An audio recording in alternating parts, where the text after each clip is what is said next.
বাংলাদেশের প্রত্যেকটা ইঞ্চি ইঞ্চি জায়গা জামাত শিবির এবং বিএনপি এবং আমরা গণ অধিকার সহ অন্যান্য আলেম ওলামা ইসলামিক দলগুলো দখল করে রেখেছিল। তাই তো বৈষম্য বিরোধী ছাত্র আন্দোলন সফল হয়েছে। শেখ পরিবার নিয়ে এত গর্ব করার কিছু নাই। বাংলাদেশের মুক্তিযুদ্ধে 7 তারিখ ভাষণ দেওয়ার পরে এই পরিবার বা এই দলের তেমন কোনো ভূমিকা ছিল না। দরকার হলে অন্য রাজনৈতিক দল তৈরি হবে, বৈষম্য বিরোধী ছাত্র আন্দোলন তারা রাজনৈতিক দল করবে, করে এখানে ফাইট দিবে। বিএনপি জামাতের পাশাপাশি তারা একটা বড় শক্তি হয়ে থাকবে। কিন্তু আওয়ামী লীগ নামে একটা দুর্বৃত্তায়িত দল এই মুহূর্তে বাংলাদেশে প্রয়োজন নাই। আওয়ামী লীগ নামে যে দল, এই দল একটি গণতান্ত্রিক সন্ত্রাস করেছে। অর্থাৎ গণতান্ত্রিক উপায়ে ক্ষমতায় এসে সে যেভাবে আসলো এই দেশে ক্ষমতায়, কি করলো, ওই আসার সিস্টেমটাই আবার ব্যান করে দিল, অর্থাৎ তত্ত্বাবধায়ক সরকারটা বাতিল করে দিল। তার মানে বাংলাদেশের জনগণের যে একটা মত প্রকাশের অধিকার, ভোট প্রকাশের অধিকার, সেটা নষ্ট করে দিল। যারা এটা নষ্ট করলো তারা আবার কিভাবে স্বপ্ন দেখে আগামীকালই রাজনীতি করবে? হ্যাঁ, তারা বাংলাদেশকে 15 বছর ধরে কষ্ট দিল, তারা বঞ্চিত করলো। মানুষ ক্রাইম করলে কি শাস্তি আছে? অন্তত 15 কোনো 30 বছর তাদেরকে এই দেশের রাজনীতিতে স্পেস দেওয়া উচিত না, কারণ এটা ক্রাইম করছে। এটা দরকার হলে অন্য রাজনৈতিক দল তৈরি হবে, বৈষম্য বিরোধী ছাত্র আন্দোলন তারা রাজনৈতিক দল করবে, করে এখানে ফাইট দিবে।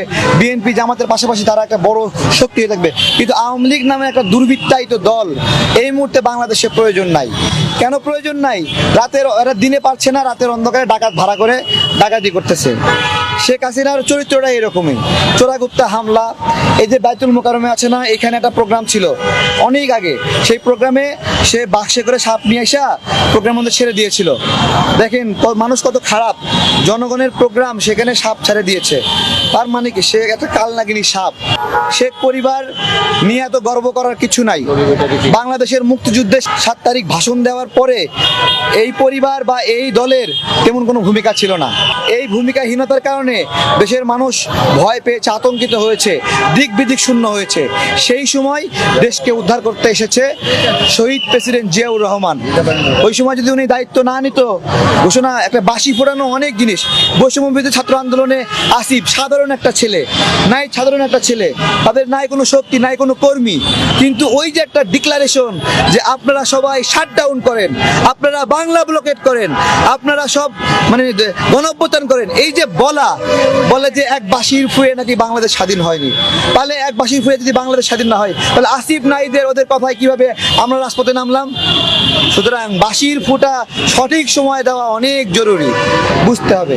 এখানে অনেকে আমাদের মধ্যে বিভেদ ঘটানোর চেষ্টা করতেছে, রাজনৈতিক কর্মী এবং বৈষম্য বিরোধী ছাত্র আন্দোলনের নেতা কর্মীদের মধ্যে বিভেদ করতেছে যে তারা নাকি লড়াই করে জিতছে, আমরা কিছু করি নাই। আমি বলি ভাই, এই বাংলাদেশের প্রত্যেকটা ইঞ্চি ইঞ্চি জায়গা জামাত শিবির এবং বিএনপি এবং আমরা গণ অধিকার সহ অন্যান্য আলেম ওলামা ইসলামিক দলগুলো দখল করে রেখেছিল। তাই তো বৈষম্য বিরোধী ছাত্র আন্দোলন সফল হয়েছে। প্রত্যেকটা ইঞ্চি ইঞ্চি জায়গা বিএনপি জামাতের এখনো দখলে আছে। এখনই তারা মাঠ ছেড়ে দিলে আবার আওয়ামী লীগ নেমে এই বৈষম্য বিরোধী ছাত্র আন্দোলনে সবাইকে হত্যা করবে। তাহলে আলাদা করার কোনো দরকার আছে?